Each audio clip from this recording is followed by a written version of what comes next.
Good evening and welcome to this meeting of Trafford Council's Planning and Development Management Committee. My name is Councillor Barry Winstanley and I am the Chair of this committee.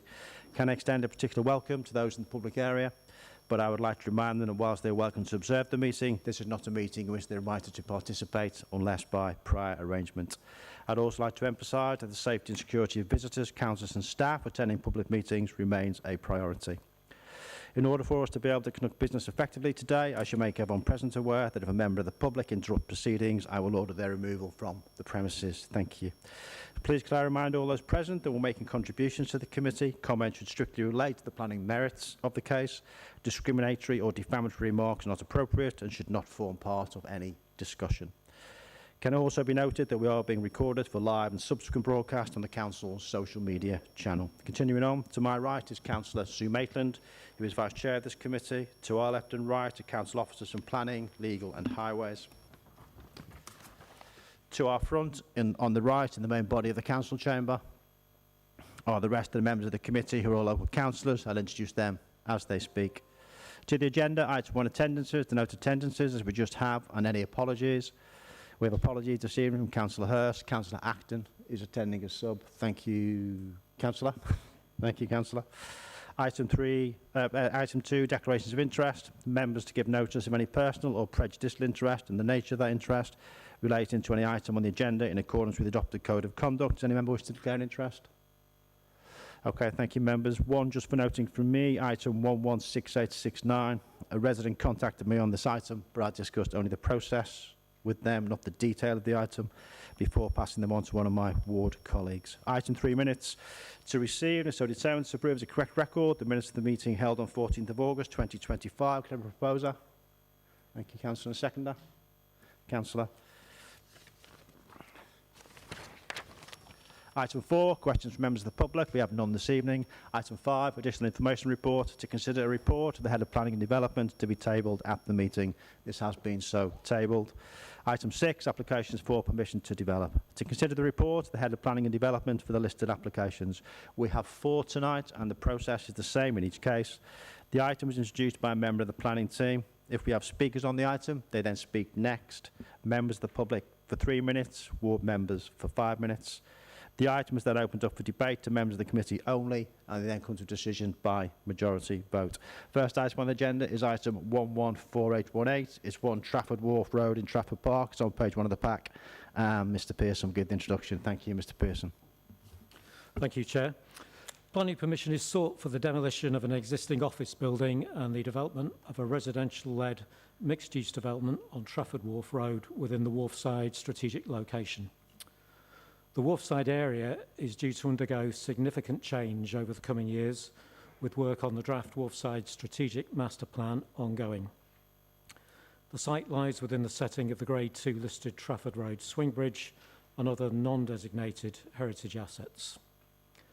The proposed development comprises 3 blocks of development, 2 tower blocks at 18 and 16 stories and 24 and 22 stories in height, will accommodate 382 build-to-rent residential units and 132 square metres of commercial accommodation.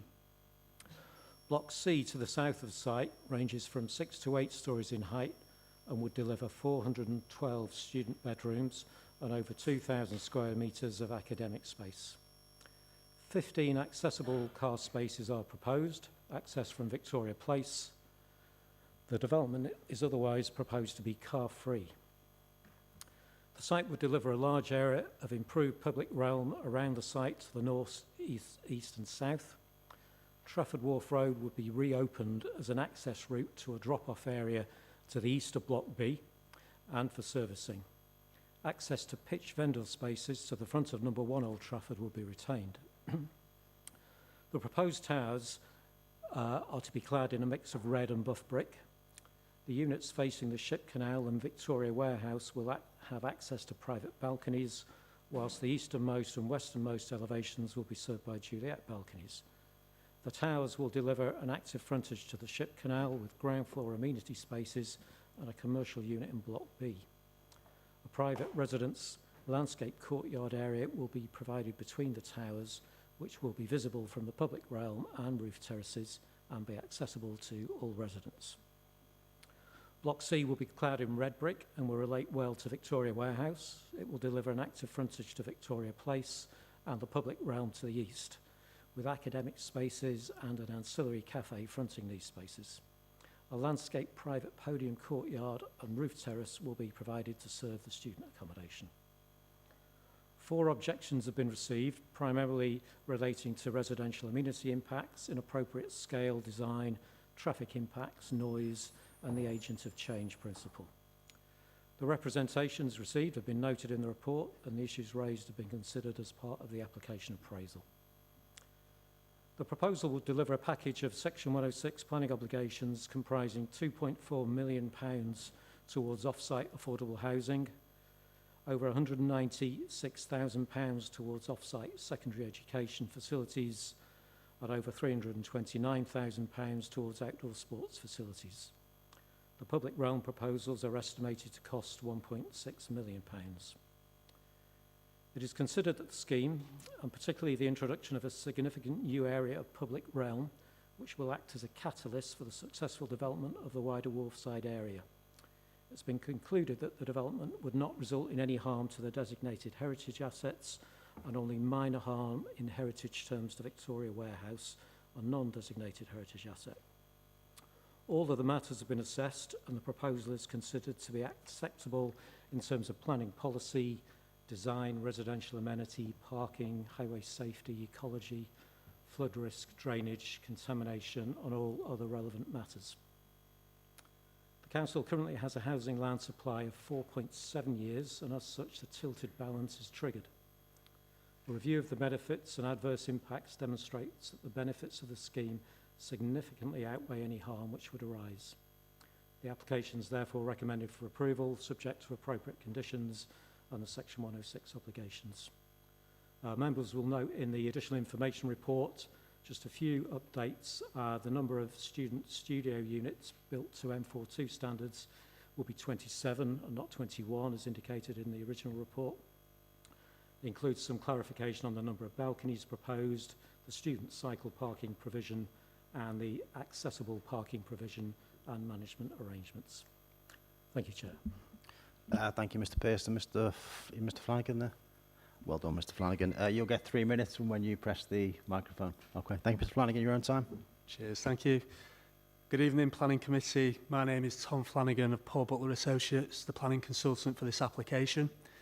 The project team have worked with the Council on the scheme for a period of 2 years and have worked proactively with officers to develop a scheme of the highest design quality. The close collaboration has resulted in there being no objections to the proposals from statutory consultees or council departments. There have been significant design changes to the scheme during this process. These have included a reduction in the height of the residential towers and student accommodation block, a reduction in the number of dwellings from 438 to 382, design changes to the footprint, building form and design detailing, and improvements to the amenity and public realm spaces. Recent changes have included an increase in private amenity space for residents, improved accessibility within the student accommodation, and increased provision of accessibility car parking spaces. The development will provide 382 dwellings. The size and mix of accommodation will provide high quality housing that will appeal to a range of households and contribute to creating a sustainable community. The higher education facility will create extensive social benefits through offering degree courses, increasing social interaction and preparing students for employment. The scheme will provide significant planning benefits. These include redevelopment of a brownfield site that is occupied by a vacant office building, enhancement of the character and appearance of the site and surrounding area, which will make a valuable contribution to the regeneration and placemaking in Trafford Wharf side, provision of residential and academic uses in a highly accessible and sustainable location. The scheme is located within an area with multiple retail, leisure and employment uses and within close proximity to high quality public transport links. Securing direct investment into the local community through the creation of jobs during the construction phase, permanent employment associated with the education institution, and ongoing maintenance management of the development. There'll also be expenditure in the local economy from residents and future students. A reduction in crime and improvements to the vibrancy of the area through mixed-use developments that will create a permanent community. Contributions of 2.4 million to affordable housing, approximately 200,000 to education facilities and 330,000 to outdoor sports facilities. Provision of significant landscaping and public realm that will provide a highly attractive environment and encourage well-being and biodiversity benefits. In summary, the proposals have been designed in response to the planning policy guidance and comments received from the council and local community. The scheme has the support of statutory consultees and council officers and will bring significant benefits to this part of Trafford for existing and future residents of the area. Thank you. Thank you, Mr Flanagan. If you step away from the microphone now to back into the main body of the public area, that'd be brilliant. Does any member wish to speak on this application? Councillor Jerome, then Councillor Exley, then Councillor Wright. Thank you, Chair. I think this is a really impressive application in a location where we need to develop on brownfield sites. One of the things I think are so impressive is the green credentials of these buildings. It's going to be 100% electric, and it will have green tariffs involved and will be helping it to achieve carbon neutrality. So I think it's excellent that they've gone with these environmental credentials. It's graded as BREEAM excellent, and would be net zero carbon operationally, as said. I also like the fact that we're getting good contributions for this, totaling 2.9 million. There were some worries around the affordable housing. We're only reaching 11% affordable housing, and that's coming off site in form of a money. But I think the arguments in the committee report where they feel the balance is made up in the public realm, I would agree, because there's a big slice of money for the public realm, and that public realm is in a great area where we know it's going to expand and develop and give people the ability to kind of wander and sit in a great location. So I think that would be good for not just the community moving in, but for the wider public as well. So I would support that. So overall, I'm really impressed by this scheme, and I propose that we go along with officer's recommendation. There was one little quibble that I had. In committee report paragraph 130, it says that the developer is putting in a waste scheme where they'll be having 2 refuse collections per week, which sounds very sensible for the amount of waste that will need to be collected in these buildings. But when the council take over, this will be reduced to just once a week. And the council has a policy where they can't collect the waste twice a week. And I'm just wondering whether officers would address that point, and whether there's a worry that that just one collection a week won't be to suffice. But overall, I'm happy with this application and happy to Did you propose that we accepted it? Yes. Yeah. Okay. Yeah. Thank you. Yeah. Thank you. Do you want to comment on the waste collection, Mr. Pearson? Thank you, Chair. Yeah, thank you, Council, for that query.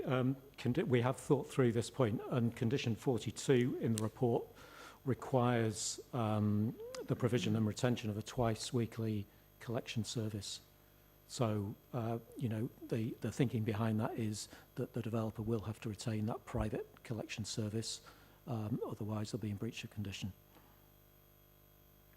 Thank you, Mr. Pearson. To your points on the affordable housing, I find myself agreeing with what you said. It's a balance. The affordable housing is balanced out by the spending on the green space, particularly as this is the first of a development which is going to be in what, hopefully, if the other plans go through, we have far more developments coming through on this site. Councillor Eckersley. Thank you, Chair. Broadly in favour. Just a few questions, if I could, please. I know many residents have concerns around big housing developments and services that are provided in the area. Just wanted to ask what evidence, with regards to the NHS ask, was deemed to fail Regulation 122. in addition to that, with regards to UU, has the sewer diameter and downstream capacity modelling been signed off now? And for noise amenity, it mentions in the report that officers have relied on facade design and other areas. However, I just felt that it might need a bit of tightening up. Is there any possibility post-occupation of any monitoring and anything like that? Thanks. Mr Pearson.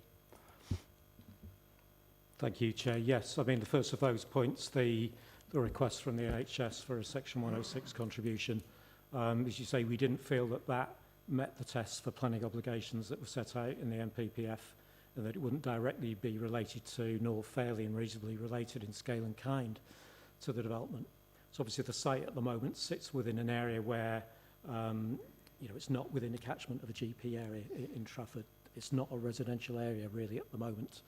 And whilst the NHS suggested that there was a service, I think one of their practices on Seymour Grove Health Centre, I think it was, could be improved, there'd be no guarantee that these residents will be able to take up kind of registration with that health centre, and so we couldn't link it directly to the development.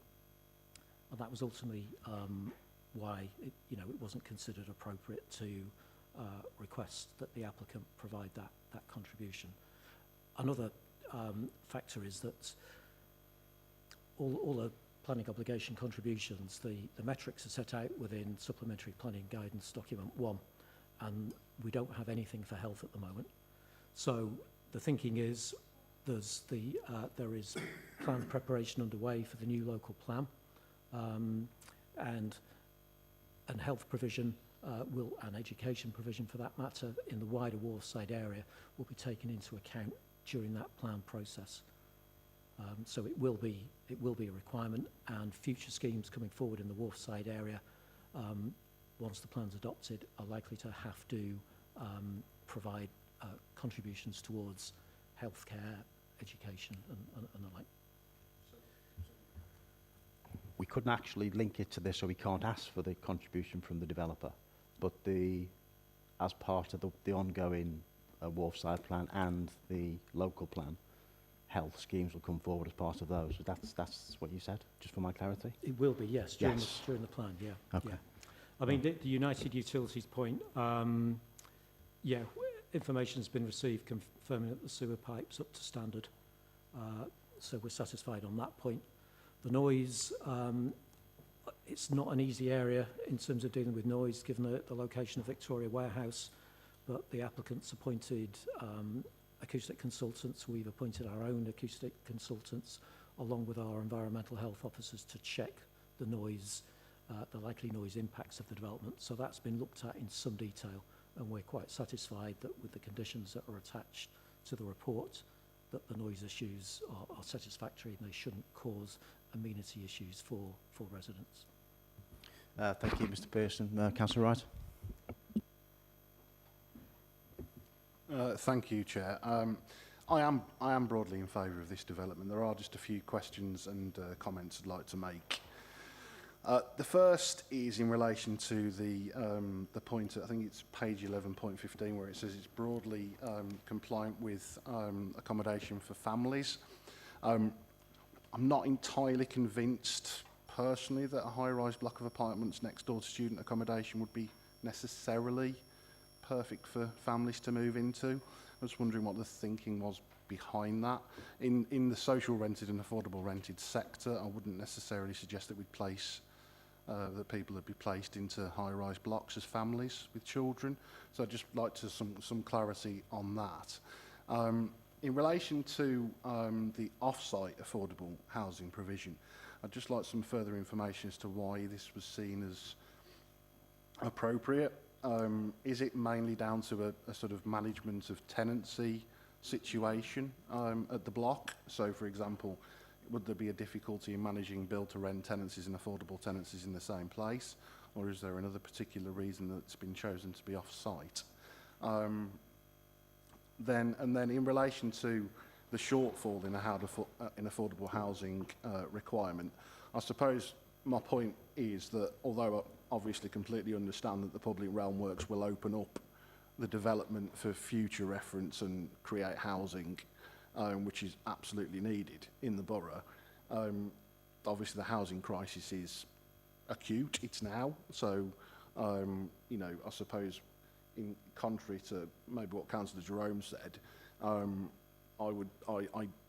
I think on balance I'd prefer to see 20% affordable housing rather than the public realm works, but that's obviously just my view. The only other issue I was just going to say is in relation to the car parking. So I'm fairly happy with the situation with the car parking. I suppose the one thing I would say is that if we are going to have families in that block, the idea that none of them will own a car, I think is optimistic, and that may pose a problem going forward depending on the type of people who actually do move into the block. Thanks, Chair. Thank you, Councillor. Could you, Mr Pearson? Thank you, Chair. Okay, yeah, I mean, the first of those points, you know, are high-rise blocks suitable for families to live in? I mean, this is what the proposal is. It's 2 tower blocks, so, you know, there's no option to take a mix of townhouses on the site. But I mean, I think, you know, it's not a new concept for a family to live in a tower block. It happens all over the country in big cities. And as Wharfside is developed, we know family accommodation is important. But I think within the wider Wharfside area, I think there are likely to be areas where we get high-rise blocks, and then there'll be areas where we get either mid-rise blocks or townhouses. So I think there are, within that wider area, that there's likely to be a greater mix of accommodation and typologies than there are on this site. That said, in terms of our core strategy policies, the scheme meets the requirements for family housing in terms of, you know, 2 bedrooms plus. And as I say, it's not unusual for families to live in high-rise blocks. The affordable housing provision, yeah, contributions off-site, that basically has been the preference. You know, it's a considerable sum of money, and the thinking is, if it goes to the council, that can be spent in other parts of the borough, where we will have choice over the type and tenure of the affordable accommodation provided. And the shortfall, yes, I mean, national guidance suggests that 20% provision in BTR schemes is a good benchmark, and we haven't achieved that. We're at 11%. It's still a significant number of homes. I think it equates to the equivalent of about 42. And yet, as the report sets out and as the discussion has touched on tonight, there is a balance here. And because this is essentially the first scheme to come forward in Wharfside, and particularly given its location, so it's next to the tram stop, it's next to Victoria Warehouse, it's close to United, the Ship Canal. It's in the heritage quarter of the Wharfside strategic area, as set out in the draft framework, and close to the proposed new bridge over the Ship Canal. So, in public realm terms, it's a bit of a one-off opportunity to create a real place here, rather than having a couple of tower blocks separated by a road. So we felt in this particular case and in this particular location, it was the right move, because we think it will be a great placemaking move to secure the public realm point. And I think you mentioned parking families. Yeah, I mean, it's going to be, Wharfside is going to become, I think, a high density area, and there's not going to be an awful lot of car parking within the wider Wharfside area. There may well be car barns built in time where people might be able to take up spaces within those barns, but I think it's unlikely that we're going to see the level of car parking provision, if any car parking provision, where you've got such good public transport links and you're so close to the city centre. So I mean, I think the thinking is in the fullness of time, this will be seen as part of the city centre, and there will be a reliance on public transport. Thank you, Mr Pearson. Councillor Proctor. Thank you, Chair. I had 2 concerns, but both of them have been reduced significantly by the report. My first concern was about noise from Victoria Warehouse, because I remember the planning application from Victoria Warehouse for their expansion brought in a lot of complaints from the block of flats opposite, but I've read in the report the mitigation that the developer is going to use to reduce the impact of gigs that I go to, certainly. So I'm happy about that one. And then, you know what I'm going to say, M42 compliant, wonderful. My only concern is the 15 parking spaces that are all accessible parking spaces. How selfish car drivers, for want of a better description, who don't need to use an accessible place, who choose to because it's convenient, how that would be stopped. That's my concern. Oh, otherwise, I'm really in favour of this. Yeah, thank you. I don't know if you want to come back on the use of the accessible space. I mean, I can answer that one. I don't think there's anything you can do to stop them, is there? That's reliant on people obeying the laws which are not set by this committee. So, in fact, I think that's probably enough, if that's okay with you. Councillor Acton. Thank you, Chair. Yeah, I'm really pleased with this development and very much support it. I think the public realm issue is one that will, in the report anyway, will be improved so much, and I think that is really important to this development.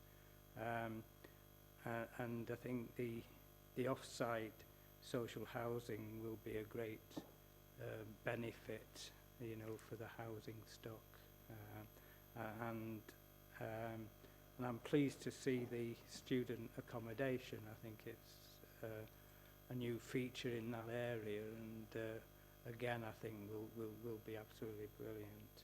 And the final thing is the existing heritage is not being impacted with this, and you know, there could have been a danger that would be the case. So yeah, it's all good. Were you seconding the proposal? I will Yeah, okay. second it. Thank you, Councillor Acton. Councillor Thomas. Yeah, well, I hadn't heard anyone second. It was part of the reason I raised my hand, but also just around the parking and traffic. Paragraph 52 in the additional conditions, I trust that will be robust, because it's going to be very difficult managing traffic around there, match days with road closures around there, and then obviously you will have events on at the Victoria Warehouse, at Hotel Football, and lo and behold, concerts that may go on at Old Trafford Hall on the same day. So I would hope that report that comes in is forensically looked at to ensure that the least of disruption to residents across Trafford by the development and what it will bring. Otherwise, I'm quite in favour of it. Thank you. Thank you, Councillor. I mean, I'm very much in favour of this. I think the work done by the officers together with the developers over the last 2 years to arrive at this scheme, I think is an excellent piece of work. I also like the balance that's been struck in the contributions from the developer to establish this as a placemaking site for the rest of the for the rest of the plans that will come forward. So it's been proposed and seconded that we accept this and allow the officer's recommendation. All those in favour, please indicate. Thank you, councillors. That's been approved and allowed the officer's recommendation. I'll make that unanimous. Thank you, members.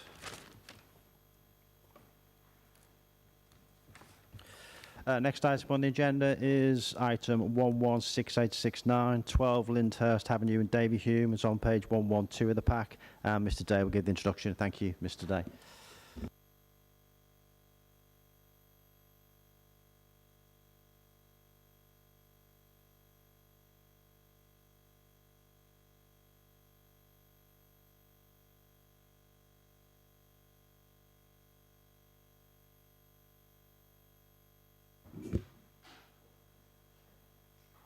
If you just bear with us while we switch over on the laptops, thank you.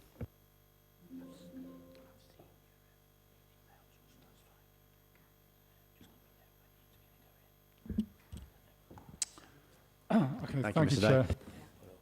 Chair. Yeah, this application relates to 12 Lyndhurst Avenue, a semi-detached dwelling on a residential cul-de-sac to the north of Urmston Town Centre.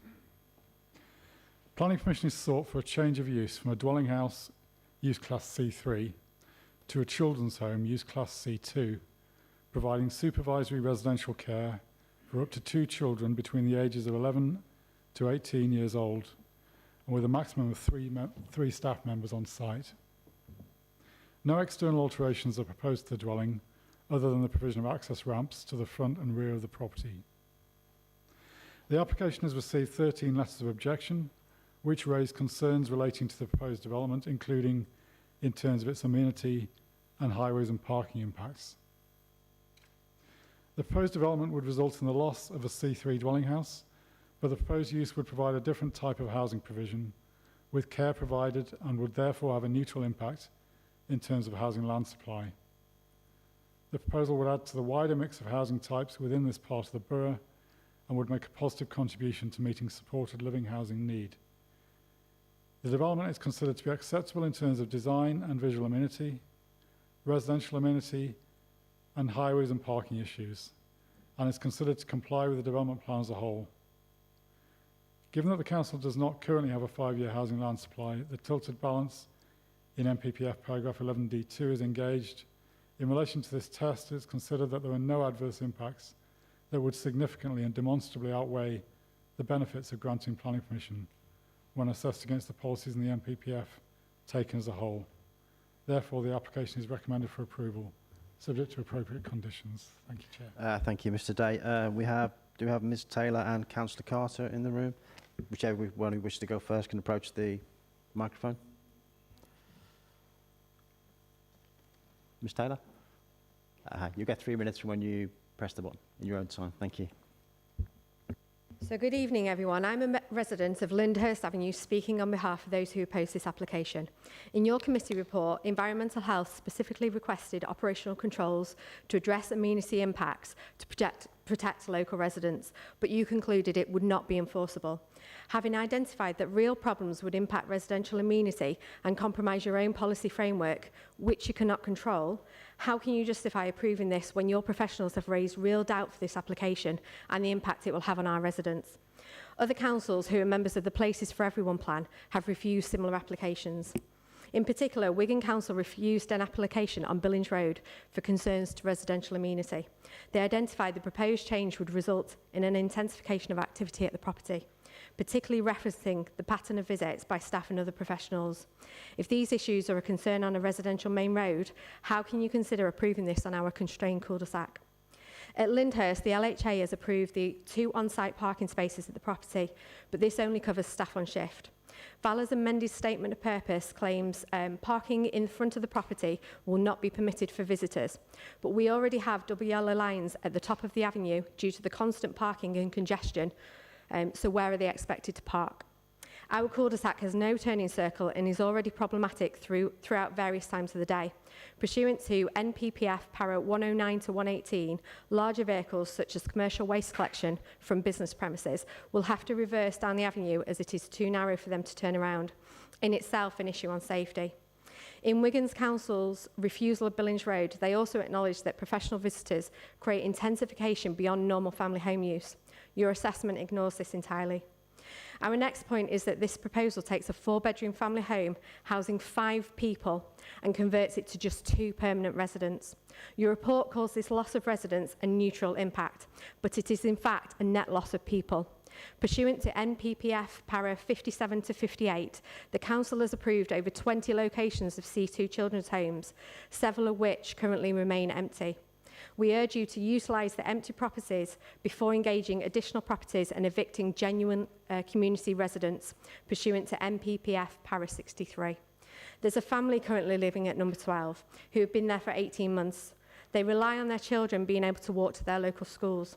They rely on the security and privacy of our neighbourhood while the children's mother is facing serious health challenges. The stress of potentially having to uproot and start again elsewhere is causing real distress. How is displacing an established family during a national housing crisis that your report highlights the right thing to do? You've heard your own officers raising red flags. You've seen how similar developments have been refused by other councils in similar or more suitable locations. You know that parking is inadequate, that access is constrained, and the impact is real. Approving this proposal would mean ignoring your own concerns, your own policies, and your duty to existing residents and non-compliance with the NPPF 2024 framework. Please do the right thing and reject this application.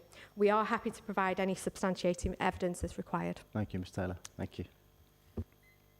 Councillor Carter, you'll get 5 minutes when you press the button. Thank you, Councillor.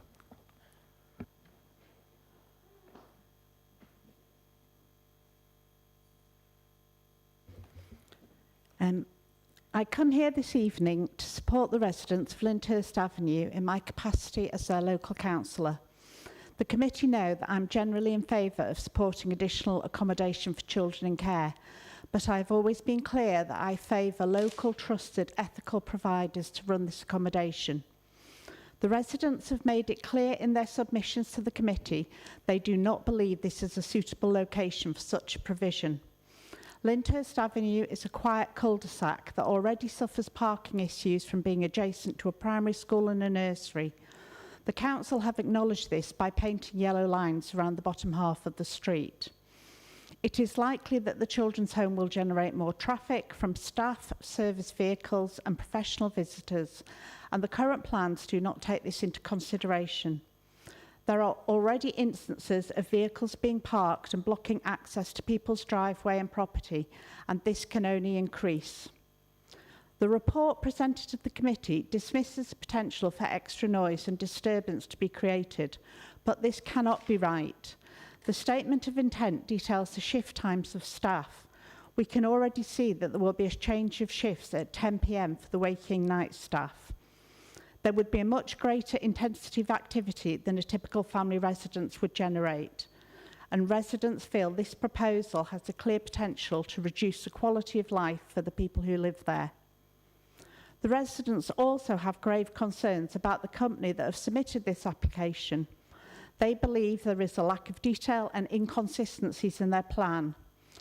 Only registered in April as Vitality Homes, they've now changed the name to Valor Homes Limited, and they have no experience of operating residential care.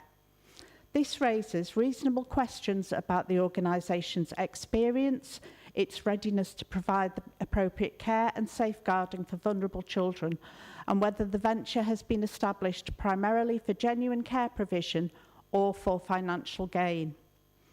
The planning statement submitted by Planned claims that there are no internal or external alterations that would be necessary for this development, amended to include the ramps front and back.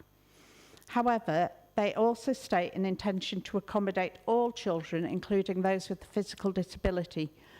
Substantial internal work would be required to ensure this house is suitable for these children. The apparent oversight of these necessary adaptations further contributes to the lack of trust held by residents in Valor Homes Limited and raises concerns about their understanding and capability in operating a children's home. In their statement of intent, I am concerned by some of the phrases that are used. They are repeatedly saying they're working or will work closely with the local authority, but there is no evidence that this is the case. They have not reached out to Trafford Children's social care team so far, nor any of the local councillors, which would have been a good place to start and has happened in other applications of this kind. Valor Homes understand they will have to go through the Ofsted inspection framework, although I know they do not have a responsible individual in place as yet, and they talk about embedding the Mockingbird model into their practice, a model that is only used for foster carers, not residential homes. For a company that is so keen to work in partnership with everyone, there's been no attempt to undertake any engagement or consultation with residents, despite being aware of the disruption this may cause on their road. This seems a grave oversight on behalf of the company involved, and maybe the strength of feeling would not be so intense if the company had behaved in a professional manner when they first began to consider this proposal. Residents of Lyndhurst Avenue believe this is a flawed plan, lacking clear vision, parameters and consistency from a newly established company with no experience in providing care to children with complex and challenging needs. They believe that the location is unsuitable for such a home. It will be detrimental to their current situation of living on a lovely quiet street where all the neighbours know each other and work collaboratively. On behalf of my residents, I respectfully ask the Planning Committee to consider rejecting this application. Thank you. Thank you, Councillor. Is Mr. Slater in the... Sorry, but Mr. Slater has submitted a written statement from, which Ms. Lowes will read. Thank you, Ms. Lowes. Thank you. Written statement on behalf of Mr. Paul Slater of Valor Homes. To the committee, on behalf of the Director of Valor Homes, our shareholders and the responsible individual, we wish to reaffirm our strong commitment to supporting children and young people in thriving within their homes. We recognise the importance of acknowledging and empowering the next generation who will shape the future of our communities and society. For any residential home to succeed, this principle must remain at its core. We are excited about the opportunity to join the Greater Manchester community and actively participate in its future. One of our goals is to create new jobs, supporting local people and families, while helping the wider community. Likewise, we are dedicated to investing in children and young people, helping them develop, succeed, and feel a genuine sense of belonging within their community here in Greater Manchester. With support from the wider community, we believe we can foster positive outcomes that will leave a lasting impact on their lives. As outlined in our statement of purpose, our use of the Mockingbird model is fully aligned with the Greater Manchester Sufficiency Policy, reflecting our long-term investment in the next generation. Furthermore, through our sensory garden and the partnership with local allotments, we hope to create opportunities for engagement and collaboration, encouraging the community to work alongside us in building successful young people who will grow into proud and responsible adults within their own community.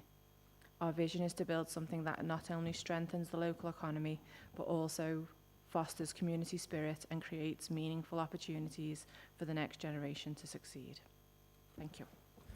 Thank you, Ms. Lodge. Before I ask members to contribute, could you, Mr. Day, address some of the concerns raised by Ms. Taylor and Councillor Carter? The two that jumped out for me was there were some specific points within there, but the general points around intensification of use of the site as a children's home as compared to as it is at the moment, and also some clarification on our jurisdiction on the planning committee over the for want of a better word, the qualifications of the company to run a care home, if that makes sense.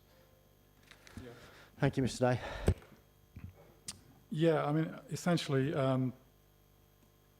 officers don't consider that the impacts that could be generated by this use would be significantly greater than the impacts that could be generated by the use of the property as a C3 dwelling house. If you had a family with a number of children living there, or for example, two parents with each with a car and with an older teenager with a car, it could generate a similar level of vehicle movements. Equally, in terms of shift changes late at night, there's nothing to say that the use of this C3 dwelling house wouldn't generate activity late at night. So I don't think any of those uses can be identified as solely being generated by the proposed use. They could equally be generated by a C3 dwelling house use. In terms of the issue about the qualifications of the company, I think that really is outside the scope of the planning application process. There's obviously other regulatory frameworks in place to control who operates care homes and how they're operated, and that's obviously managed by Ofsted. So I don't think the experience of the company is a matter for consideration within the planning application. It's controlled by other regulatory frameworks. Clarification, as the planning committee, the the assumption that we are required to make by the rules of the planning committee is if there is another regulatory authority which controls an element, other elements of the activities of a business, then we assume that they are. We have to assume that they are doing their job properly. So people running the care home would have to be certified by the appropriate authority within the council or within the national government. You know. I think that would be Ofsted, yeah. Yeah, but they're not by Ofsted. So we can't express an opinion on their suitability to run a care home. It's outside the remit of the planning committee. Does anybody wish to speak? I think Councillor Jerome, you indicated. Chair, I was just going to ask about the very question that's just been answered. So, Councillor Exley. Thank you, Chair. So, I can understand the comments made by those who have spoken against this application, and I do appreciate that their points in many ways are valid. As part of the Conservative group, we are pro-community and pro-standards, supportive of specialists. Not a political meeting, Councillor. Not a political meeting. Yes, but I am the opposition spokesperson. You are, spokesperson. but still, it's not a political meeting. Yes, I'm not making it political. I'm supportive of your councillor. We are supportive of specialist children's care done well, with neighbour amenity protected and evidence-led decisions. I believe that there will be unacceptable amenity impact arising from comings and goings associated with the staff shift changes and professional visits on a constrained cul-de-sac, leading to noise and disturbance beyond that of a C3 dwelling. I also believe that there will be significant highway and parking harm due to insufficiently controlled timing of staff arrivals and departures, coinciding with school peaks, causing unsafe congestion on a narrow cul-de-sac. On the whole, I'm not satisfied by this application and feel I am unable to vote in favour. Therefore, I propose that committee refuse this application. Thank you. Thank you, Councillor. Councillor Thomas. Thank you, Chair. Well, I'm afraid I come down exactly the opposite to the last speaker.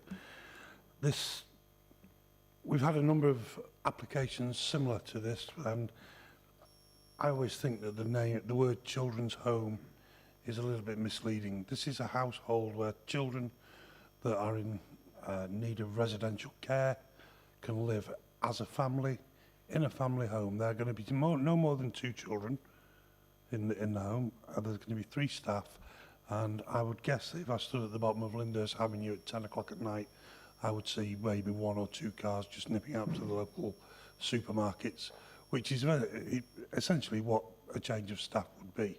Somebody coming in, somebody going out. So whilst I understand from the residents' point of view that they fear there could be some disruption by the children, there's no evidence that there will be any.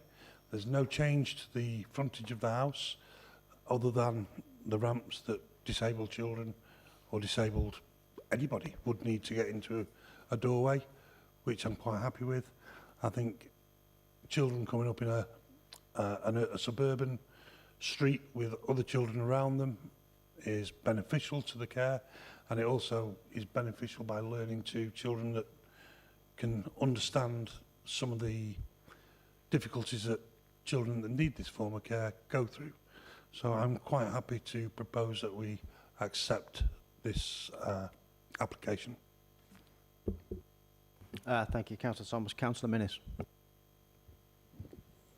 We've had, like Councillor Thomas has said, we have had applications similar to this, and whilst I do sympathise with the residents of Lyndhurst Avenue, I do think that all children have a right to have a home to live in, and to be able to live in a community with other families, other children. I think that that's actually a good thing.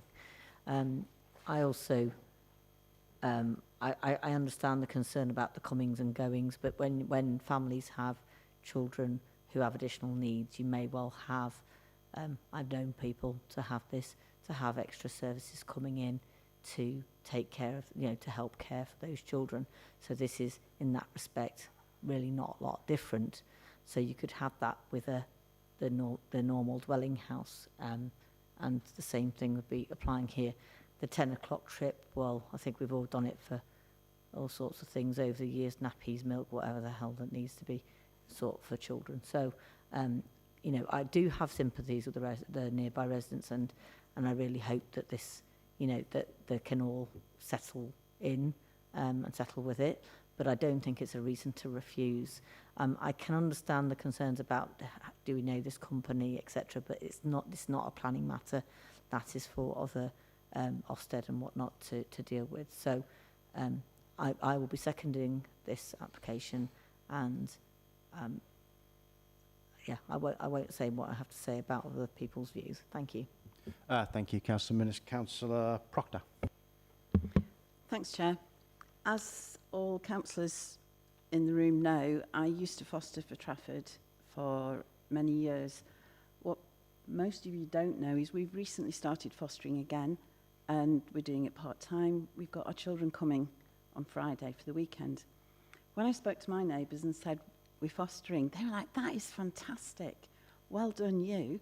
And we've got a 9 and 11-year-old children. They make the same noise as most 9 and 11-year-old children do.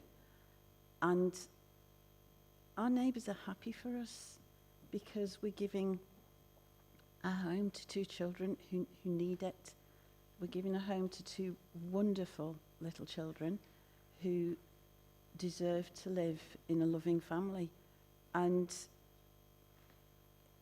if Councillor Minnis hadn't seconded it, I'd have been seconding it as well, because I can see no planning reason to reject this, and I can actually see no moral reason to reject it either. Children need caring for, and we don't have sufficient places for children to be cared for in homes in Trafford, so I fully back this application. Thank you, Chair. Okay, thank you, Councillor Proctor. Councillor Taylor. I will be opposing this planning application. Similar applications have come into my ward in Hale Barnes, and I've never supported them. I don't think it's appropriate for the residents, and I think the residents will have issues with this, just like my residents did. And I think it's so hypocritical, and I'm staggered that Councillor Carter, who has supported these kind of things, is coming here today. Excuse me. Okay, Can you say no personal attacks? And this, it's not a personal attack, but it is, as I said in the introduction, we stick to the planning merits of this Okay. case. We don't engage in any kind of Councillor Hurst in a previous planning application stated it was disappointing to hear a corporate parent repeat this negative language in relation any to kind me. of detrimental And she attack. complained about Councillor residents Taylor, playing could you turn your microphone off, please? Oh. But I'll be voting against this as my Conservative colleague, and I think you're a hypocrite, Councillor Carter. Councillor Taylor, we'll deal with this outside the meeting. That is a. I'm not going to even get. I'm not even going to get engaged in that. Honestly, I'm really not. Unbelievable. Say again. No. Can we? No, we're not let stand. Absolutely not. That's why. But I'm not going to engage in it. I'm sorry. And my apologies on behalf of the committee to you, Councillor, because that is not the behaviour we expect in this chamber, and it's not the behaviour we normally see in this chamber. Certainly from most of the members of this committee. My apologies again on behalf of the committee. Councillor Hassan. Well, thank you, Chair. I have a full sympathy with the residents anyway, what they are saying, but it has no any legal ground to reject this application at all. And I'm fully agreed with Councillor Simon has said very comprehensive details about this. It's just 2 children only. Coming. We have a full sympathy with the children, and we're working for the children in this borough. And we have precedent to pass many applications in this regard, same kind, same nature. And there are only 2 carers are coming in 48 hours. And it is not a traffic island. Am I right? Can I take advice from the traffic officers? So there is nothing wrong in this application. It's a perfect application.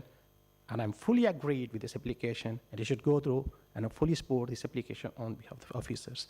Thank you. Thank you, Councillor Hassan. I'm now going to move to the vote. We'll take the counter proposal first. It's been proposed and seconded that we refuse this against officer recommendation. Can all in favour of that proposal please indicate?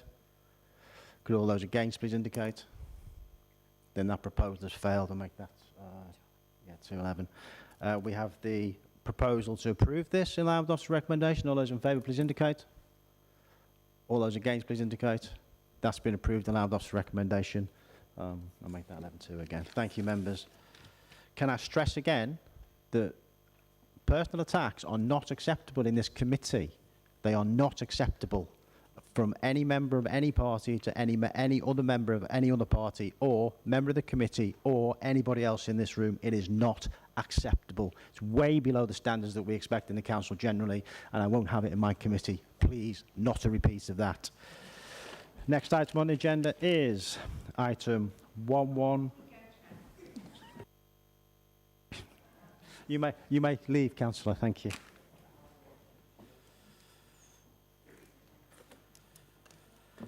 Next item on the agenda is item 116671, 41 Copus Avenue sale. It's on page 82 of the pack, and Mr. Day will give the introduction. Thank you, Mr. Day.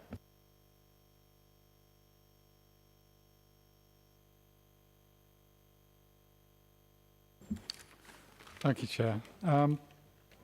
This application relates to a two-storey detached dwelling at 41 Copus Avenue in Sale and seeks planning permission for the demolition of the existing conservatory, the erection of a single-storey front extension and a part 2, part single-storey rear extension, the conversion of the garage and associated external alterations, including the formation of a new window and the widening of the existing driveway. The application has been called into the committee by Councillor Holden, and 2 objections have been received from neighbouring properties, raising a number of issues, including in relation to overbearing impact, loss of light, and the scale and massing of the development. The front extension will project 2.87 metres from the original front elevation to match the existing front porch and would span the width of the original dwelling. The rear extension would project 4.8 metres at ground floor and 2.3 metres at first floor level, and would also have a width equivalent to the existing dwelling. The 2-storey rear extension would have a gabled roof, and the single-storey rear extension would have a lean-to roof. The existing garage is to be converted to habitable living accommodation, with the garage door replaced by a ground floor window. The existing front driveway is to be increased in width from 3.3 to 4.9 metres. The front and rear extensions will be constructed in brickwork roof tiles and white UPVC windows to match the existing dwelling. Officers consider that the proposed extension is acceptable in terms of design and would not have any unacceptable impact on the residential amenity of neighbouring dwellings. The development would also not result in any unacceptable parking impacts. It is therefore recommended that planning permission is granted, subject to conditions. Thank you, Mr. Day. We have 2 speakers on this item, Mr. Mason and Councillor Holden. You're already there, Councillor Holden. I take it you're going first. You get 5 minutes from when you press the microphone. Yes. I'd just like to introduce this situation. When I first saw the drawings, which you've all seen, my thought was, this is a nice 5-bedroomed, 4-bathroomed house. Then I thought a little more about it and thought, this is a 5-bedroom, 4-bathroom house sitting on the footprint of a relatively modest domestic environment of Copus Avenue. It's just too big. The house design looks and feels fine, as you'd expect, perhaps from somebody with Mr. Singh's experience as a property developer in Salford, with considerable experience of larger properties for buy-to-rent and the like. And he's applied, with his architect, much of his skills to this. It's still in the wrong place. It's much too big. I'm not going to have to live with this. The neighbours are, and I want to give the neighbours the opportunity of explaining their position. But I would point you to 2 things which surprised me a little. One was the fact that we have on the roof of an accompanying house a significant solar panel array, exactly as central government and local government has been recommending.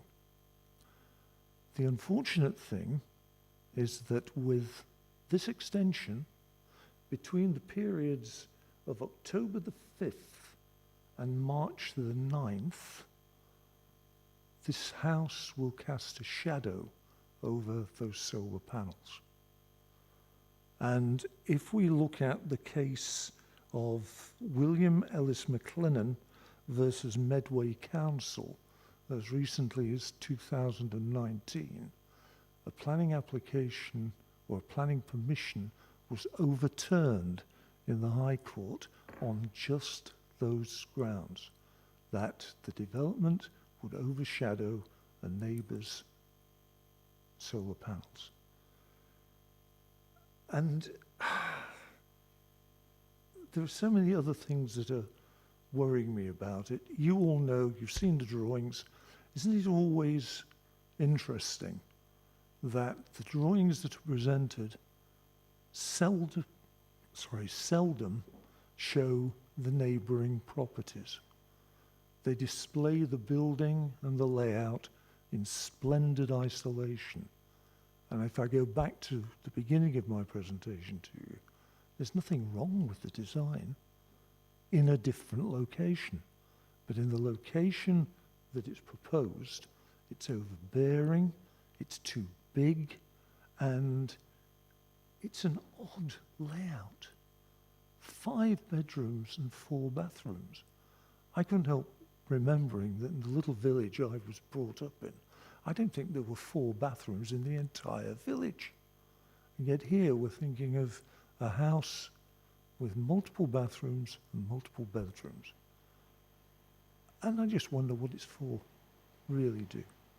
So that's really the point I'd like to make at the beginning. It's too big for the site it's designed for. Space for parking off-road, which is necessary for a building like this, is being taken away by the extensions forward, and the brickwork is overbearing of both properties, and the light is being taken away from the solar panels that we're all being asked to employ. So what I'd like to do now is pass you over to Gary, who's going to tell you all about the situation as they see it in their street, with their home, in their neighbourhood. Thank you. Thank you, Councillor Holden. Mr Mason, you will get 3 minutes from when you start to speak. Thank you, Mr Mason. Good evening, Chair and members. We're the adjoining neighbours at number 43, and we're also speaking on behalf of the residents at number 39 who have submitted their own objections. Our objections are twofold. The first covers the true purpose of the planning application and the development of the property, 4 bathrooms, 5 toilets, with clear potential for short-term multi-occupancy use with individuals from different households, as discussed with Councillor Holden, and as a business model that's already operating by the owner. The second covers the proposed extension to the rear elevation and the parasitic impact on the neighbours' respective amenity. The planning officer's report suggests that because the depth of the extension falls within the dimensional limits of SPD 4, there can be no undue overbearing or overshadowing. But if that logic were followed, many other basic protections in SPD 4 would become redundant. The guide makes clear that compliance with basic measurements does not prevent harm, and that further assessment is required in certain circumstances. SPD 4 specifically warns that extensions that overshadow a neighbour's house or garden to an unreasonable extent are not acceptable. Large brick walls so close to a boundary can create an uncomfortable sense of enclosure and overbearing impact. Orientation of properties and the protection of well-used garden areas, including patios, must be taken into account. This proposal conflicts with those principles. The rear wall will be over 5 metres high, with guttering projecting towards neighbouring gardens, and the roof rising to over 7 metres in total. The site boundaries of both houses are not parallel, but angled, bringing the extension even closer to both adjoining properties. This can create what can be described as the parasitic impact on the amenity enjoyed currently by the properties on both sides. For our property, which faces south-southeast, the effect will be a marked loss of natural light into our main living spaces and rooms and kitchen and garden, from autumn through to spring. Calculations already submitted show that between early October and March, the roof ridge would cast a shadow directly over the roof of number 39, where solar panels are located. It's of interest to note that in this High Court William Ellis McLennan versus Medway Council 2019 judgment, Mr. Justice Lane nullified the decision of Medway Council to grant planning permission for the installation of dormer windows, a rare extension on a house in Rochford. The judgment concluded that overshadowing of solar panels was not just a private interest, but also a public interest. The judge stated the council could not rationally ignore the effect of overshadowing on solar panels. The planning officer's report on number 41 makes no reference to the overshadowing of the solar panels. In short, the extension would dominate, overshadow, and enclose neighbouring properties to an unacceptable degree. It breaches both the letter and spirit of SPD4 and fails to protect residential amenity. We respectfully ask the committee to refuse this application. Thank you, Mr. Mason. I will hand over to Mr. Day to answer some of the specific points you make around policy. But just one point, you started off with saying you wanted to address what you think is the true purpose of the planning application. Again, the rules of the committee say we have to only look at what's put in front of us. We cannot judge anything different other than the plans put in front of us. So Mr. Day will combine his remarks to the issues around the policy and the application itself. Mr. Day, if you could answer some of the questions raised by Mr. Mason and Councillor Holden, I'd be grateful, particularly around how the compliability with the relevant policies. Thank you, Mr. Day. Yeah, in terms of the SPD4 guidance, the guidance does set out specific measurements in terms of how far extensions can project to the rear, and that's a fairly standard way of assessing whether a proposal is acceptable in terms of overbearing and overshadowing impacts. Yes, there obviously will be circumstances where that needs further assessment, notwithstanding that the guidance is complied with. But I think the type of circumstances where that's normally the case is where, for example, houses are particularly staggered, so that extending from the rear of one property would actually be going a lot further to the rear of a neighbouring property. I don't think there's any particular circumstances in this case that would suggest that the normal appliance of those SPD4 standards wouldn't be appropriate in this case. There's also no specific policy that seeks to protect solar panels from overshadowing. So I don't think that there would be a reason to depart from the normal standards in this case. Thank you, Mr. Day. Any member wish to speak? Councillor Minnis, Councillor Wright. Thank you. As somebody who has solar panels on their roof, and I would say if the property's ridge roof height is changing and is changing by a lot, that could affect it. Otherwise, it's really quite minor. The amount you get in the winter months is a lot lower, considerably lower, because of the number of days, number of hours of daylight. So you just don't have it as much because it's darker earlier, effectively, and the sun rises later. So you don't get as much, but because the sun, when it is up in the sky, is up in the sky high, relatively, you will still get, the reduction is negligible, even if the ridge height goes up a little, went up half a metre, then the loss would be negligible. So I don't think it's a reason to reject.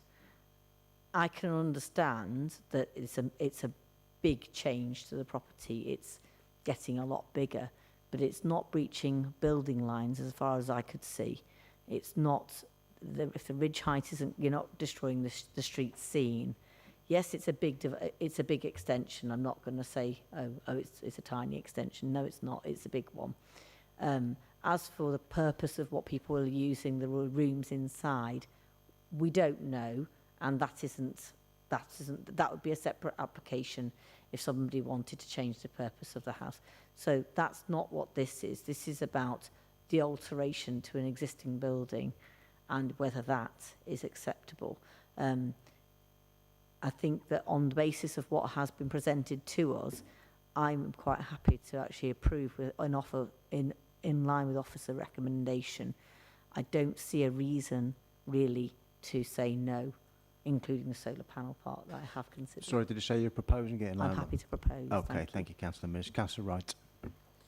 Thank you, Chair. I have some sympathy with the residents on this one. It's not a material planning consideration, but do I think that it's being built for a particular purpose? Possibly. We'll soon find out. But again, that's not part of this application. If they wanted to change the use of a house of multiple occupancy, that would come through as a separate planning application. And they would need permission in order to do that. If they didn't seek that permission and did it anyway, then we have an enforcement team that can deal with that at the time. So we can't make that presumption on this application, so we can't consider it as part of the application, in my view.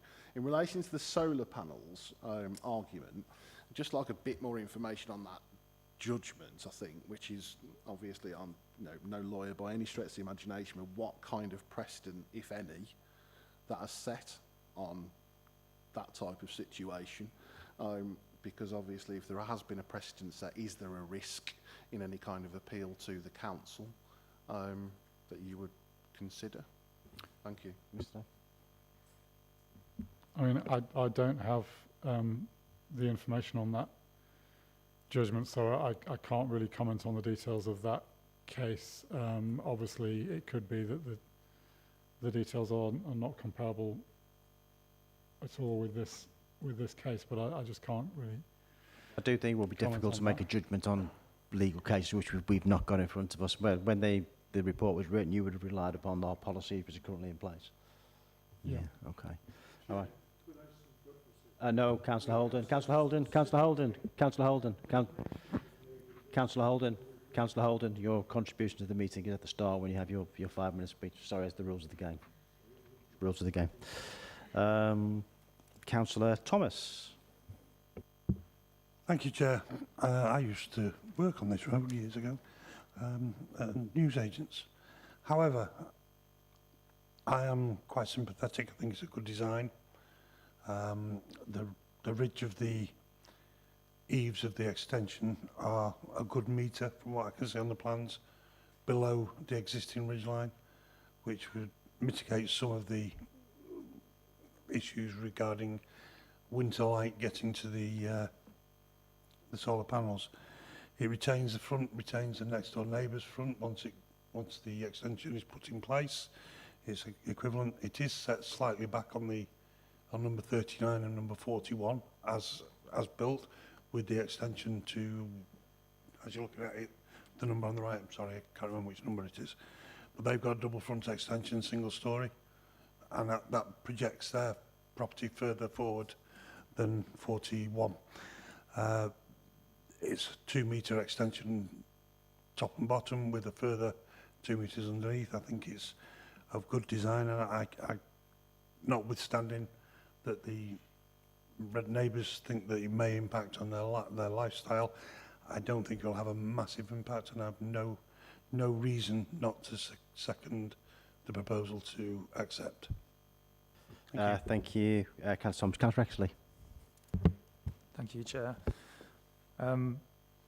Yeah, I found this quite a difficult one, really. I think I've got more questions than final comments. I just wanted to get an idea of the arguments raised around these PV panels, these solar panels, and risks of overshadowing, overbearing on neighbours, 3943, I believe. What kind of measures have been taken to prove that there would be limited or no impact on neighbouring residents and the solar panels? Is there any measurements that have been taken to prove that it would have very negligible or zero impact? Mr. A? Well, go on with today. I mean, no, they haven't. As I've just explained previously, our normal guidance sets out how far an extension can project from the rear of a property, and in most circumstances it's not appropriate to go further than that in terms of considering the impact. That is the way that the guidance is written, that if it meets those requirements, it's not considered to have an unacceptable overbearing or overshadowing impact on neighbouring properties. As I said, there will be some circumstances where it might be appropriate to consider that further, but this wouldn't be one of those cases. Because it is within the existing street line, it's below the existing roof line. Yeah, okay. Did you have another question, Councillor? Please, if I could. I appreciate that the rules are in place there. It's just a consideration, really. The one thing I picked up in the report, and it is relatively minor, is there's something mentioned around beach hedges and drainage. I just wanted to really kind of clarify what issues have been raised there and what ameliorations have been or have been proposed to ameliorate that situation. Well, yeah, as I understand it, that there are some concerns about drainage, and drainage is a matter that's, again, outside the scope of the planning application. It's dealt with through building control, building regulations. There are also some concerns about the potential development, potential impact of the development on the hedges. Now, obviously, all things being equal, it would be preferable to see the retention of the hedges on both boundaries, but I don't think if the development were to lead to the loss of one of the hedges, I don't think that would represent a planning reason for refusal of this application. It wouldn't result in unacceptable loss of privacy or unacceptable ecological impacts that would justify the refusal of the application. And outside of those considerations, it would really be a private matter between the two parties. Yeah, thank you. Okay, thank you, Mr. Day. Councillor Proctor.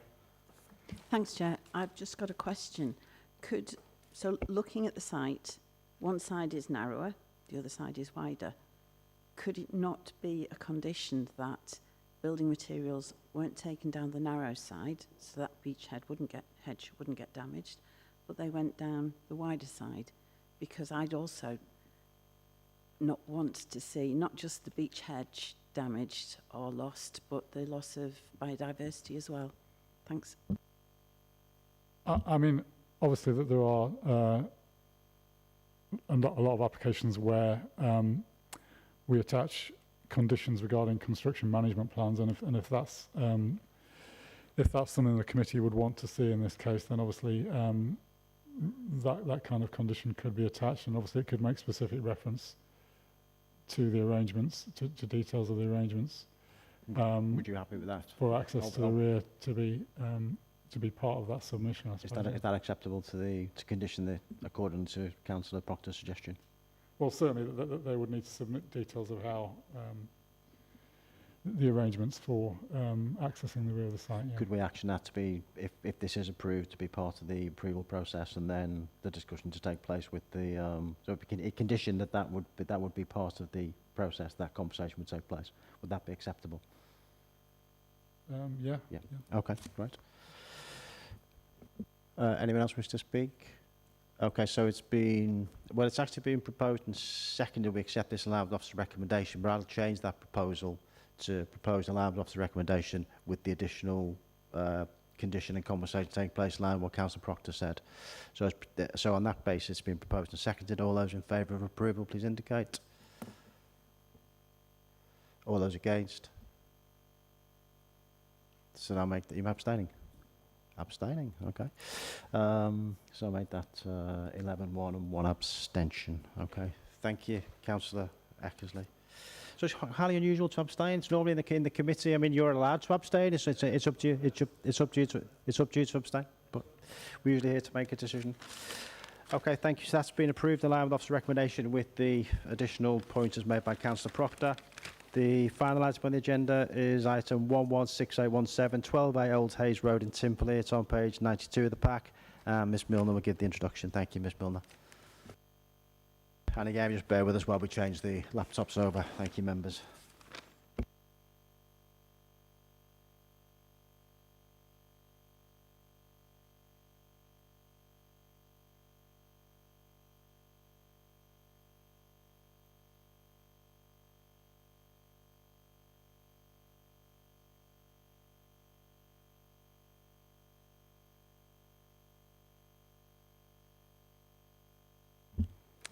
Thank you, Chair. This application relates to a formage garage located on the east side of Old Hayes Road in Timperley. The site originally formed part of the garden of number 83 Hayes Lane, but has since been separated.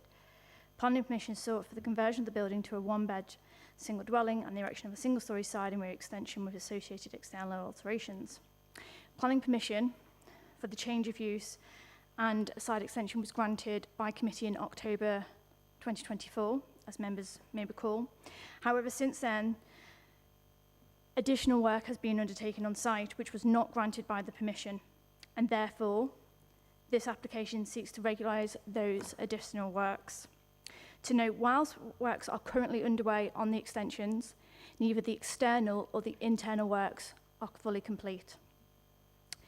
The application has received 12 letters of objection, which raise concerns primarily relating to parking and highways impacts, the impact on the character of the area, the quality of the construction, the impact on the garden space, the neighbouring impact on amenity, in addition to comments relating to the previous permission and non-compliance with that consent. The development is considered to be acceptable, having regard to housing policies, design, and the character of the area, and it's also considered to have an acceptable impact on residential amenity and highways and parking. Whilst the concerns and objections of local residents are duly considered, it is considered, noting that we are in the tilted balance, that the development would comply with the development as a whole, and any adverse impacts of the proposal would not significantly and demonstrably outweigh the benefits. It's therefore recommended for approval, subject to the conditions outlined in the officer report. Thank you, Chair. Thank you, Ms Milner. Councillor Frass, you wish to speak. There's also a written statement from one of the neighbours. Do you want to go first, or do you want the written statement first? Okay, brilliant. We have a written statement from one of the neighbours, and Miss Lowes will read that. Thank you, Miss Lowes. Thank you. This is a new and separate application, not merely an extension or amendment to the previous one. Your previous approval was conditional and the time-limited conditions were never met. Therefore, the only planning permission that currently exists for this property is as a garage. As such, you must reconsider this proposal from its foundation as a new application, returning to the fundamental question, should this garage be converted into a dwelling? In your previous decision, you relied heavily on two key mitigating factors that do not apply now, on occupancy and parking spaces. These factors require a fresh, objective re-evaluation of the proposal. Number one, change in occupancy status.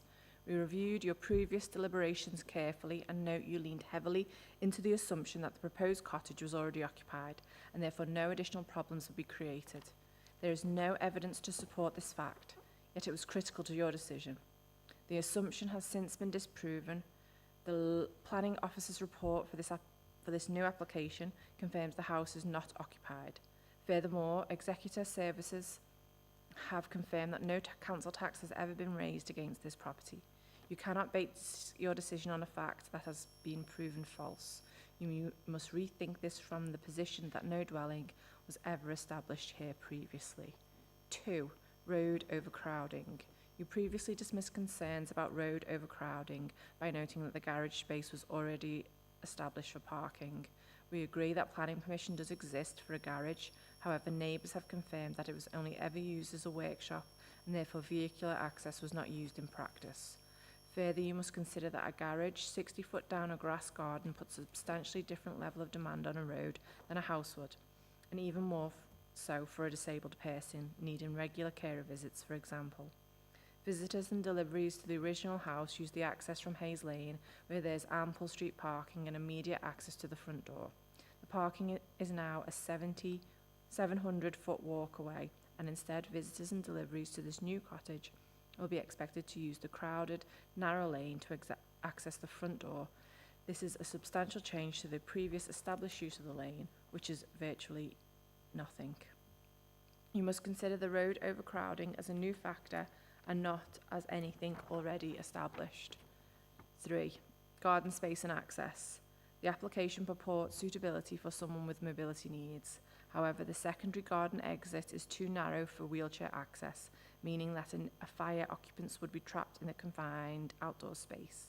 This is contrary to the intent of Part M42 and wider building safety requirements. For these reasons, we urge you to consider this as a new application and to refuse it based on the proposed amendments, leading to a worse outcome than you had previously considered. Thank you, Ms Lowe. Councillor Brass, you know the drill, I think. 5 minutes when you press the button. Thank you, Chair. Yeah, I know the drill. Deja vu again at 12A Old Hayes Road. Applications on this have been on the merry-go-round again and again, submitted and withdrawn. I think it's the second time it's been to planning in less than a year.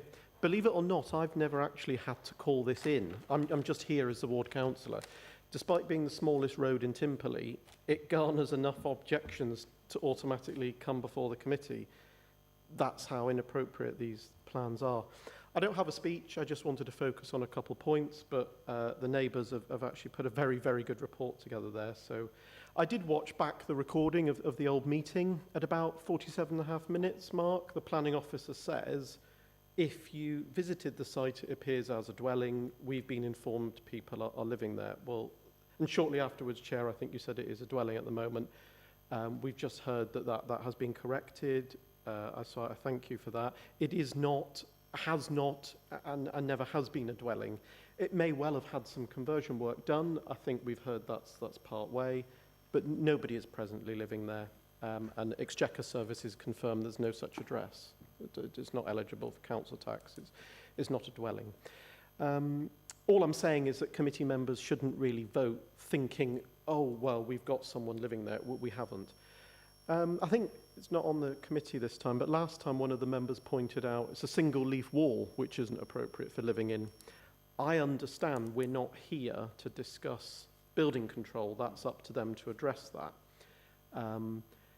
But they have to look at the building regulations. We know if we add another leaf to make a cavity wall, it could make that internal size too small for a dwelling place. So then it becomes a planning issue again. And remember, we've got to assume that other regulatory bodies are going to fulfill their duties. So surely it's irresponsible to pass a planning application if we know it can't live up to those building regs. Perhaps they'll get away with it because it is within that tolerance. Okay, so look at the plans. I don't know if committee members are satisfied that a wheelchair could pass down the side, particularly if we put another leaf on the wall outside to get that cavity wall. We heard in the statement from the neighbours that fire escape to the back, oh, I heard from the neighbours, sorry, I don't know if it made it into the statement, fire escape to the back, the rear, would leave a wheelchair user trapped in that small back garden.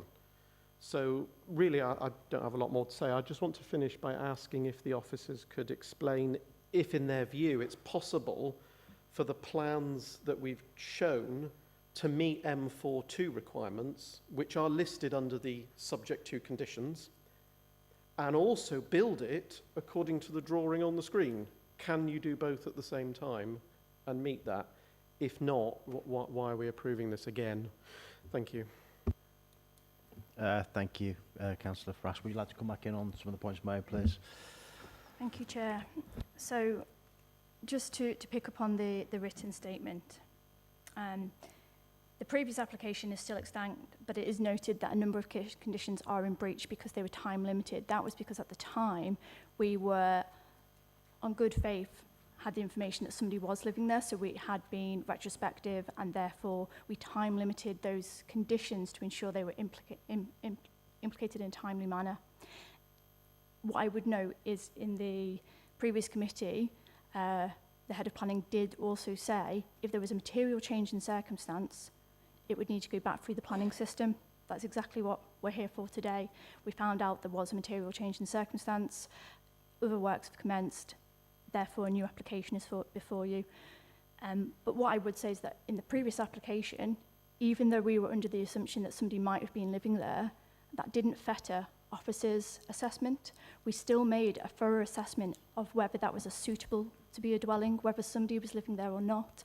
As you know, we get a lot of retrospective applications. That doesn't mean we treat it more softly.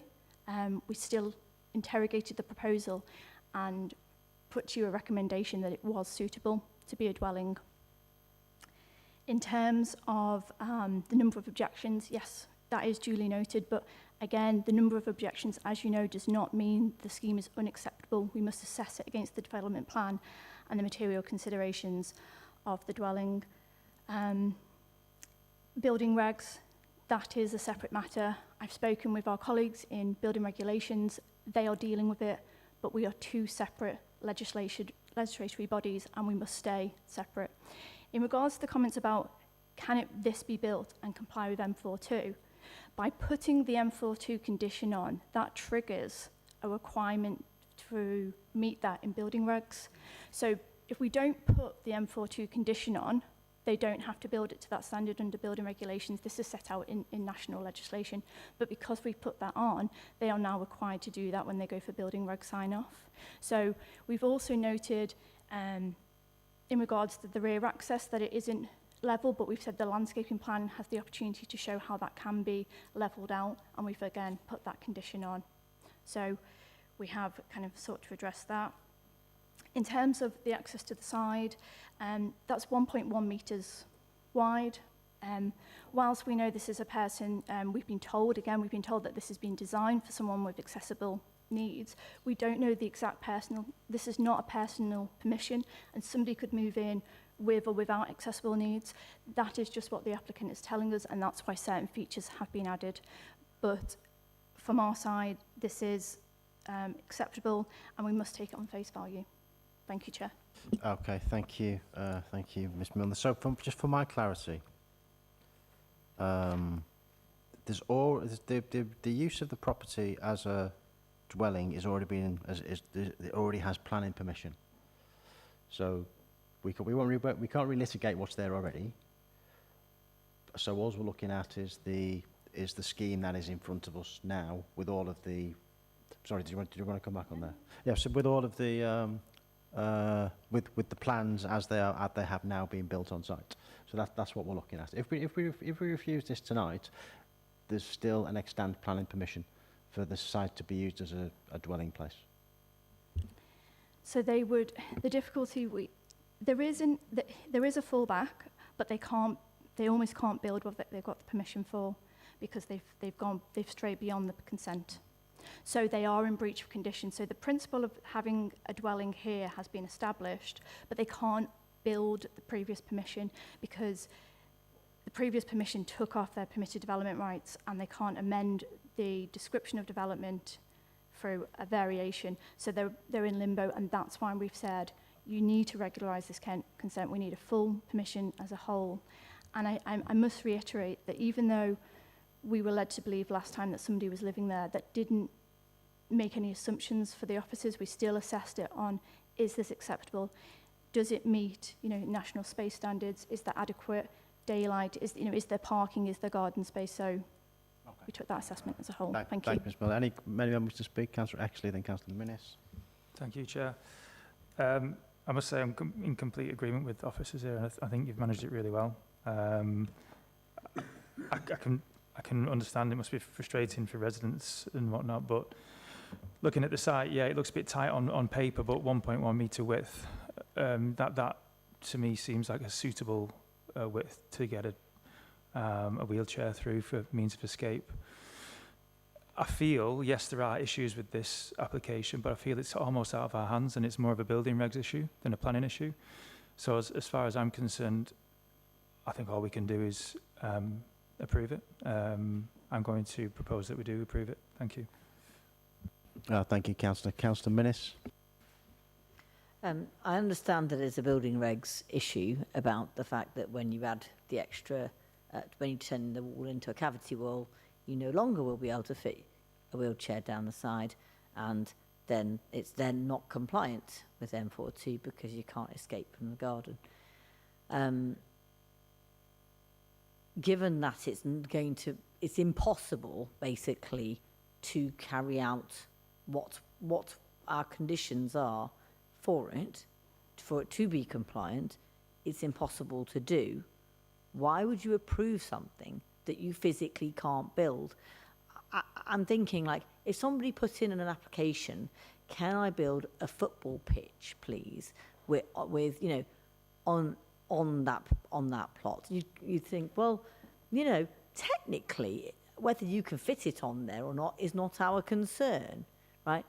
Well, you can't. You're never going to be able to build it. So why the hell would we, you know, allow something to be built that can't happen? You can't make it M42 compliant if you can't get out of that garden with a wheelchair. We're making a lot of assumptions there. Then what we're saying, what the officers are saying, is that the plans are submitted. We tell them they have to be M42 compliant. Yeah. They're to comply with the planning permission. They have to be M42 compliant. They then get building reg sign off, and if they're not M42 compliant, they're in breach.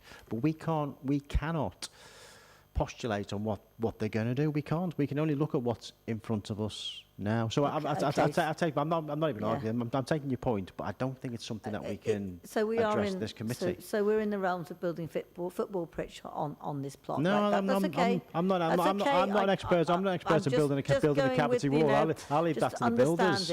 The next issue, that's not another issue I have. So another issue I had, apart from the behaviour of the applicant, but we'll ignore all of that, is the last application, the garden was bigger, and because it was that whole bit at the back, I don't know, I'm not really very well explaining, but now they've obviously want to build another bit on. At some point, I mean, what happens if another application comes, taking that last little square off? We only look at the application that's in front of us. Yeah, okay. We only look at the application that's in front of us. The garden, can anyone see that the garden is tiny in comparison to now the building? And do we not have rules on how much garden in proportion to building there needs to be? Sorry. Yeah, it's okay. Miss Miller. Go on. In regards to your first point, I think we're making an assumption that this isn't built, that the plans as proposed don't show a suitable width to be compliant with building regs, and we can't make that assumption at all. So I don't think it's comparable with your example. We are assessing the application in front of us. We have no reason to speculate otherwise. In regards to the garden space, this is covered in the application officer report, where it says I think a third of the site is now occupied by built form. 40 square metres of garden space would be retained. 40 square metres for a single dwelling is acceptable. We do, if we look at the design code that talks about kind of quality of garden space, this would have a front and rear garden, and at 40 square metres for a one bed, that's considered well sized. On previous guidance, a 3-bed needed 80, but that's older legislation. So for a 1-bed to have 40, I think is acceptable. Therefore, on those grounds, we have no issues. Also, I accept your point about the point of which the balance is tipped, and we have noted that again in the report, saying, you know, this is a further extension, and this is pushing the upper limits of what will begin to be acceptable. If they further develop this site, we still must look at it and say, is this acceptable? But there is a limit. It isn't just continue, and we have a lot of eyes on this site. So as soon as there is something happening, we are keeping we're updated.